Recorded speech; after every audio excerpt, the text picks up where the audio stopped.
नमस्कार बंधुरा आमी संजू आज आबारो दारुण टेस्टी एक डिफारेंट रेसिपि निये चले एसेछि। आजकेर रेसिपि टमेटो पनीर राइस। ठीक आछे, ताहले तोमरा देखते थाको रेसिपिटा आमी ठीक किभाबे करछि।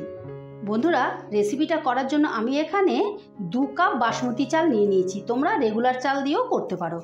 एबारे चालटा आमी 3-4 बार भालो करे धुए नेब।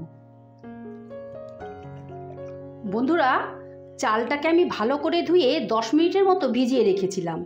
एबार 10 मिनिट बादे जल झरिए निये आमी चालटा कड़ाते दिए निलाम। आमी किन्तु एखोनो ग्यासटा धराइनि। एबारे दिए दिচ্ছি टमेटो बाटा। एखाने आमी बड़ो साइजेर लाल देखे दुटो टमेटोके बेटे निয়েছি। प्रथमे आमी टमेटोटा दिए चालटाके भालो करे मेखे निচ্ছি।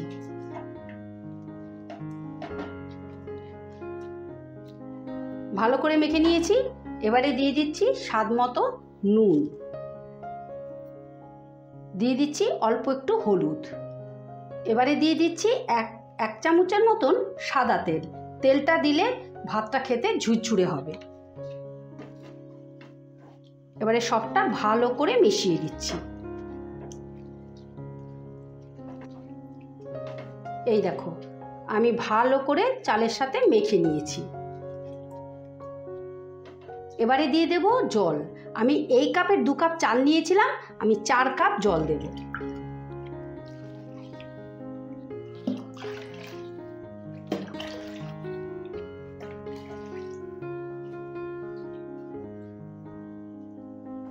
জলটা দিয়ে চালটা ভালো করে মিশিয়ে নিচ্ছি। এবারে আমি গ্যাসটা ধরিয়ে দেব। এবারে চালটা বয়েল হওয়ার জন্য আমি গ্যাস ধরিয়ে কড়াটা বসিয়ে দিয়েছি। এবার জলটা ফুটে ওঠার জন্য আমি একটু অপেক্ষা করব। এই দেখো জলটা ভালো মতো ফুটে উঠেছে। এবার রান্নাটা করে নেওয়ার জন্য আমি লো আঁচে 10 মিনিটের মতো ঢাকা দিয়ে দিলাম। 10 মিনিট বাদে ঢাকাটা তুলে নিলাম। এই দেখো জলটা শুকিয়ে চালটা একেবারে পারফেক্ট রান্না হয়ে গেছে। সামান্য একটু ভেজা ভেজা আছে, আমি একটু নাড়াচাড়া করে এটাকে ড্রাই করে নেব।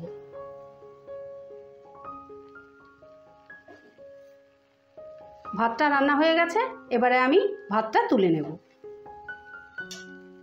এবারে পনিরটা ভেজে নেওয়ার জন্য আমি ওই কড়াতেই দিয়ে দিচ্ছি সাদা তেল। তেলটা গরম হয়ে গেছে, তেলে দিয়ে দিচ্ছি সামান্য একটু নুন।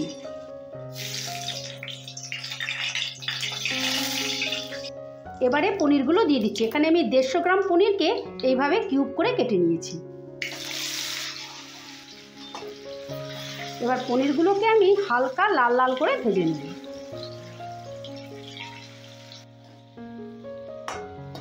এই দেখো পনিরগুলো আমি হালকা লাল করে ভেজে নিয়েছি। পনিরগুলো ভাজা হয়ে গেছে, এবারে আমি তুলে ফেলবো। এবারে আমি কাজু আর কিশমিশটা ভেজে নেব। এখানে আমি 1 মুঠো কাজু আর 1 মুঠো কিশমিশ নিয়ে নিয়েছি। এই সময় কিন্তু তোমরা অবশ্যই গ্যাসের আঁচটা কমিয়ে দেবে।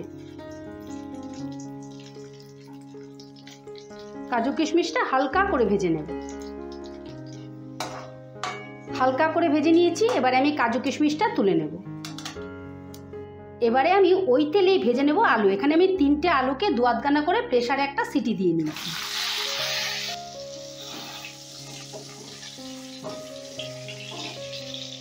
দিয়ে দিচ্ছি সামান্য একটু নুন আর অল্প একটু হলুদ। এবারে নুন হলুদ দিয়ে আলুটা আমি লাল লাল করে ভেজে নেব। এই দেখো আলুটাকেও আমি লাল লাল করে ভেজে নিয়েছি। এবারে আমি তুলে নেব। এবারে ওই তেলেই আমি দিয়ে দিচ্ছি 1 চামচ ঘি। তোমরা শুধু সাদা তেল দিয়েও করতে পারো, কিন্তু একটু ঘি দিলে খেতে বেশি ভালো লাগবে, ফ্লেভারটাও ভালো আসবে। এবারে দিয়ে দিচ্ছি ফোড়ন। ফোড়নে দিচ্ছি এলাচ, দারচিনি, একটা তেজপাতা আর গোটা জিরে। ফোড়নটা সামান্য নাড়াচাড়া করে নেব। ফোড়নটা নাড়াচাড়া করে নিয়েছি, ফোড়নটা থেকে একটা মিষ্টি গন্ধ বেরিয়েছে। এবারে দিয়ে দিচ্ছি কুচনো পেঁয়াজ। এখানে আমি বড় সাইজের একটা পেঁয়াজকে এভাবে কুচিয়ে নিয়েছি। এবারে এই পেঁয়াজটাকে আমি হালকা লাল করে ভেজে নেব। এই দেখো পেঁয়াজটা আমি হালকা লাল করে ভেজে নিয়েছি। এবারে দিয়ে দিচ্ছি আদা রসুন বাটা। এখানে 2 কোয়া আদা আর 4 কোয়া রসুনকে আমি বেটে নিয়েছি। এবারে এই মশলাটাও আমি ভালো করে কষে নেব যতক্ষণ আদা রসুনের কাঁচা গন্ধটা না যাচ্ছে। মশলাটা ভালো করে কষে নিয়েছি, আদা রসুনের কাঁচা গন্ধটাও চলে গেছে। এবারে দিয়ে দিচ্ছি সামান্য একটু জল যাতে মশলাটা লেগে না যায়। এবারে দিয়ে দিচ্ছি গুঁড়ো মশলা, দিয়ে দিচ্ছি স্বাদ মতো নুন, দিয়ে দিচ্ছি পরিমাণ মতো হলুদ, 1 চামচ জিরের গুঁড়ো, 1 চামচ ধনের গুঁড়ো আর 1 চামচ শুকনো লঙ্কার গুঁড়ো। এবারে এই মশলাটাকে ভালো করে কষে নেব। যতক্ষণ না মশলাটা থেকে তেল ছেড়ে দিচ্ছে ততক্ষণ আমি কষতে থাকব। মশলাটা আমি ভালো করে কষে নিয়েছি আর মশলাটা থেকে তেলও ছেড়ে দিয়েছি। এবারে দিয়ে দিচ্ছি ভেজে রাখা আলুগুলো। এবার আলুটা দিয়েও আমি মিনিট খানিক কষে নেব। আলুটা দিয়েও আমি মিনিট খানিক কষে নিয়েছি। এবারে দিয়ে দিচ্ছি টমেটো। এখানে আমি একটা মাঝারি সাইজের টমেটোকে টুকরো করে কেটে নিয়েছি।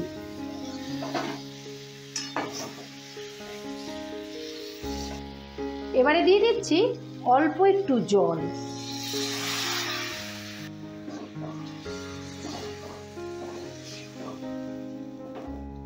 জলটা দিয়ে আমি মিনিট 2 মশলাটাকে বয়েল করে নেব যাতে মশলাটা থেকে কোনো রকম কাঁচা গন্ধ না আসে, সেই জন্য ঢাকা দিয়ে দিলাম। এবারে আমি ঢাকাটা তুলে নিলাম। এই দেখো বন্ধুরা, জলটা কিন্তু আমি একেবারে শুকিয়ে নিয়েছি। মশলাটাও ভালো করে বয়েল হয়ে গেছে আর কাঁচা গন্ধটাও আর নেই।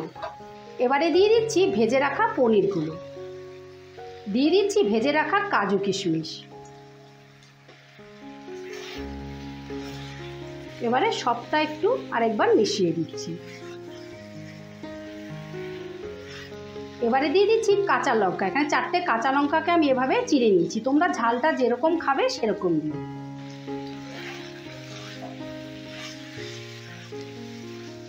ভালো করে মশলার সঙ্গে জড়িয়ে নিয়েছি। এবারে দিয়ে দেব রান্না করে রাখা রাইসটা। দেখো বন্ধুরা, রাইসটা কতটা ঝুরঝুরে হয়েছে। এই রকম ঝুরঝুরে হলে কিন্তু খেতে বেশি ভালো লাগবে। আর তোমাদের জন্য একটা টিপস, তোমরা কিন্তু রোজকার রান্নার ভাতেও যদি 1 ফোঁটা তেল দিয়ে রান্না করো তাহলে ভাতটা জড়াবে না, একেবারে এই রকম ঝুরঝুরে হবে।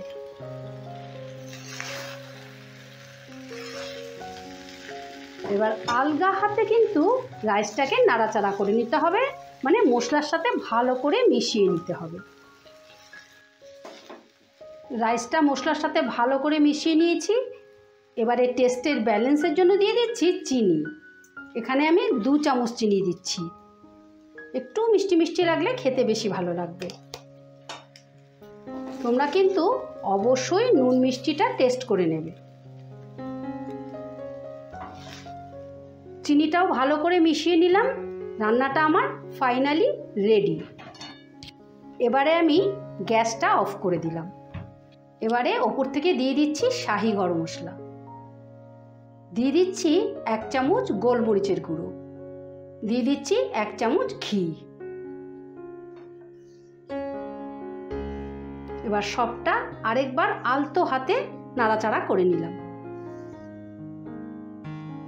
এবারে 2 মিনিটের মতো স্ট্যান্ডিং টাইমে রেখে তোমাদেরকে পরিবেশন করে দেখাচ্ছি। এই দেখো বন্ধুরা, টমেটো পনির রাইস ফাইনালি রেডি। এই রকম নিত্য নতুন রেসিপি দেখার জন্য আমার চ্যানেলটা ভিজিট করে আসার অনুরোধ রইল। আমার চ্যানেলে এই রকম নিত্য নতুন রেসিপি আসতেই থাকে। ঠিক আছে, তাহলে আজ আসি, কাল আবারও কোনো নতুন রেসিপি নিয়ে হাজির হব। ততক্ষণ তোমরা সকলে ভালো থেকো, সুস্থ থেকো। টাটা।